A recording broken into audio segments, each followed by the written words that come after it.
Hey, what's up, and welcome to Comment Commentary, the show where I take your comments throughout the week and comment back in video format.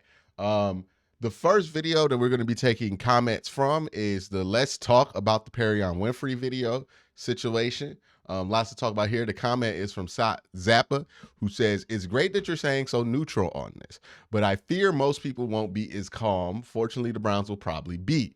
Give the boy one more chance. That's it. I'm definitely more excited than I've been in 4 years because Baker feels like fool's gold. Deshaun is the real deal. Not that that's terribly relevant, in my opinion. If they don't make a deep playoff run, you can blame the coaching. Also, every position group is strong, but it still has to be revealed with so much being new. And again, like, we do have hard things that we want this team to accomplish. Also, remember that the journey is going to affect what we feel like this team should accomplish, not necessarily what we demand in the offseason.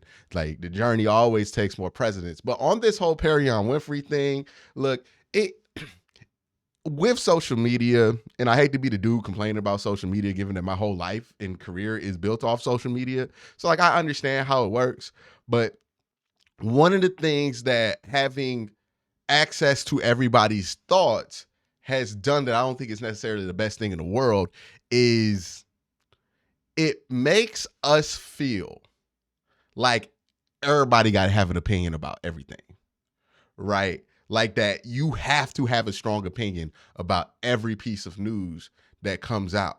Like the ability, and I talk about this a lot, the ability to just say something is seems like we just have lost that ability, right? Like even when you look at some of the slang that we use, like mid is now analogous with bad. It's not really that you're average. Mid is bad now, right? Like the ideal that you could just be is just not something that exists anymore.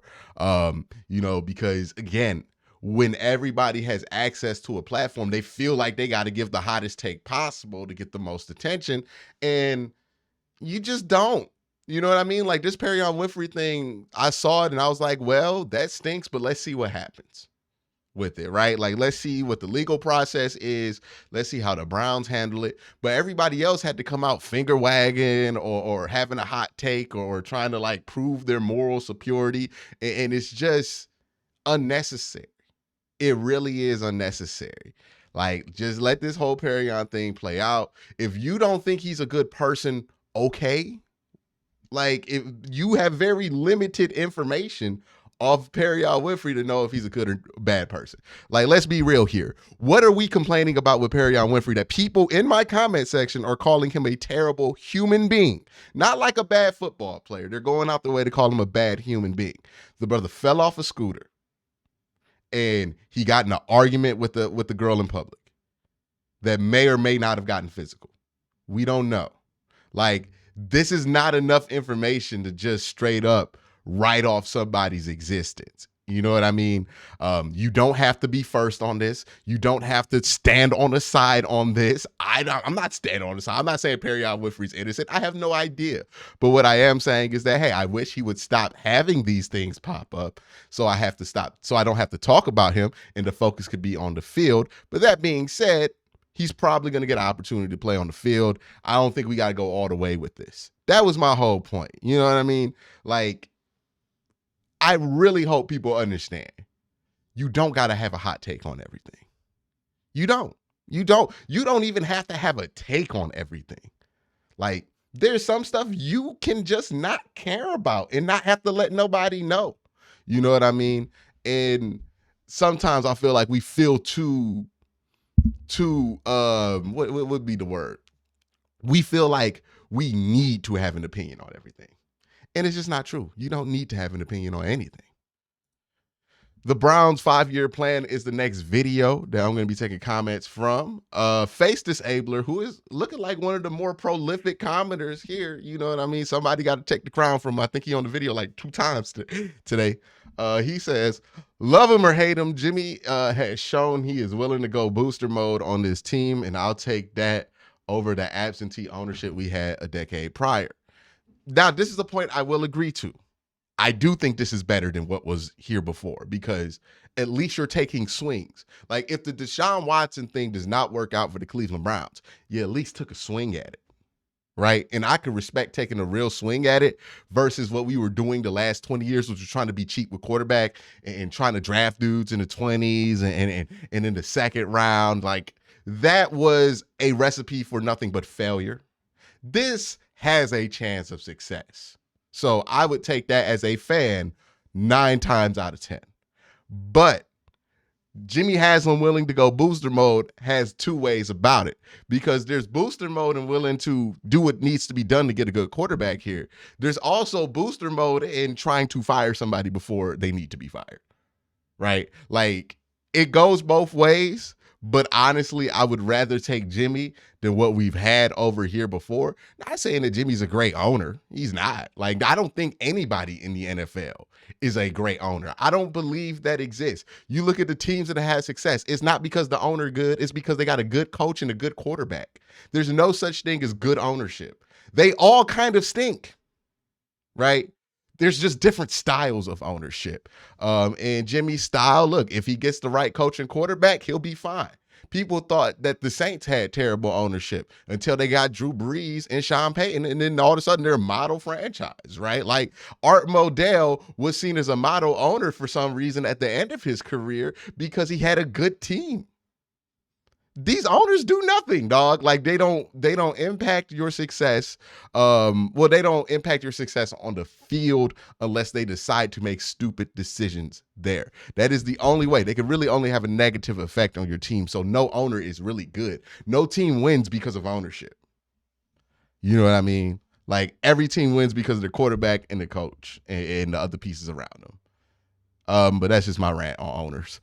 Homer Simpson says, not the real Homer Simpson, says, "Hey Q, thank you for being in-depth analysis. Would you be willing to consider doing a review of the review video of the last few years covering the rebuild that got us to this point? Thank you." Yeah, I mean, like, look, I'm gonna be honest with you. At this point in the offseason, anything's on the table as a video topic. So keep suggesting them. I'll keep listening to them. And if I think I can do something with it, I will do something with it because it is tough pickings out here when it comes to finding things to talk about for the Browns. Because this is not a dysfunctional offseason. And the Browns have been pretty stable as far as like head coach, quarterback, GM has gone. Well, at least we know that the quarterback's not going, but head coach and GM hasn't really moved. So this might be one of the most boring Browns off seasons of all time, but it's kind of a good thing, right? Like it's kind of a good thing. It just stinks for me right now. Jerry Stevens says, Q said, "I don't think Jimmy Haslam is patient enough for that." Terry Pluto says the same thing. "I don't think Haslam is impatient. He's made a lot of fast changes in the past because he's quick to admit a mistake when he makes one. I think he will be patient with Stefanski and Barry. I hope so. If you want to emulate the Steelers' success, you got to emulate their stability." Well, again, going back to my point about ownership, why were the Steelers able to have stability? It's because Mike Tomlin had a good quarterback every year he was there outside of last year with Ben Roethlisberger, right? When you have a good coach and you have a good quarterback, you could be stable, right? And that's what they're hoping they have with Stefanski and Deshaun Watson. Now, is Jimmy Haslam impatient? Yes, I think he's impatient. But he's not impatient in the way that everybody thinks because he did give Hugh Jackson that extra year. As impatient as he is, he did give him 6 games that I don't think anybody in the NFL would have gave him after going 1-31. What he is somebody who he believes real hard in somebody until he doesn't, right? Like if he believes in you, he will believe in you and give you everything you need for success until he doesn't. And the problem with Jimmy sometimes is that sometimes that switch happens rather quick. Like when Jimmy decides he's done with you, he's done. So it's not that he's impatient. It's that he can be turned off at a moment's notice about a coach or a quarterback. And that's a little bit scary. The next comments come from, should the Browns draft 3 defensive tackles? My mock draft for that week. Somebody says, I think Face Disabler said, I think we should draft 3 kickers just to blow Quincy's mind. Yeah. Yeah, why not? Honestly, I wouldn't even care. This draft, it's just not deep enough for me to really have that strong of an opinion about who we do or don't draft. Let's talk about the Greg Newsom situation. Was the next video. He said he was perfectly fine with being slot, but had an issue that he felt like he was mainly playing linebacker, which makes much more sense now. Yes. He thought he was taking snaps in the slot, which a lot of cornerbacks do. He didn't know he was playing slot. And the difference there, and I had this conversation with somebody on Twitter, but the difference between being in the slot and playing slot is when you just are in the slot, you're just there to cover a receiver who happens to be in the slot. You don't have any of the other responsibilities. And I think that's what he thought he was going to do. It's just a little bit more of that. No, he was playing the slot, apparently. And that means that instead of just covering the guy that's in the slot, you're worried about checking to a run fit. You're worried about showing blitz and then dropping back into coverage, finding your zone, picking somebody who's in your zone, and then covering the person that's in your zone. Like, it massively changes the nature in which you do your job. And it's much closer to linebacker than it is to DB, where, again, you play DB, you know what your zone is, you know what you're covering, you know this is going to be your dude if this is the route concept that you think it is. And then you cover the dude that you think you're supposed to cover, or at least the area that you know you're supposed to cover. Slot DBs got a little bit more to worry about, right? They got to worry about checking into blitzes. Maybe they get a slide protection. Maybe they have to check into a run fit. You know, it's just different. There's a lot more responsibilities. The coverage responsibilities are lesser. You're not going to be asked to do as much in coverage, but you are going to have to act as a linebacker. I think the thinking has been flawed when it comes to what players can go and play slot. Because we call it slot corner, we automatically and naturally try to put other corners in there. I think it would make more sense to put strong safeties and free safeties in that position, or even, like, there's no such thing as an under 200-pound linebacker in the NFL, but maybe we can start looking at these guys from like smaller schools that are really athletic, that maybe are super undersized to play linebacker in the NFL, that could kind of play here. Not talking about a JOK who's kind of undersized at 6'2", 225. He's way too big for that role. But maybe somebody who's like 6 foot 200 can come in that role and play it. But yeah, I just think how we talk about the slot's kind of broken. The dream of the Jim Schwartz defense, which was yesterday's video, is the last batch of comments I'm going to be going through. Homer Simpson again.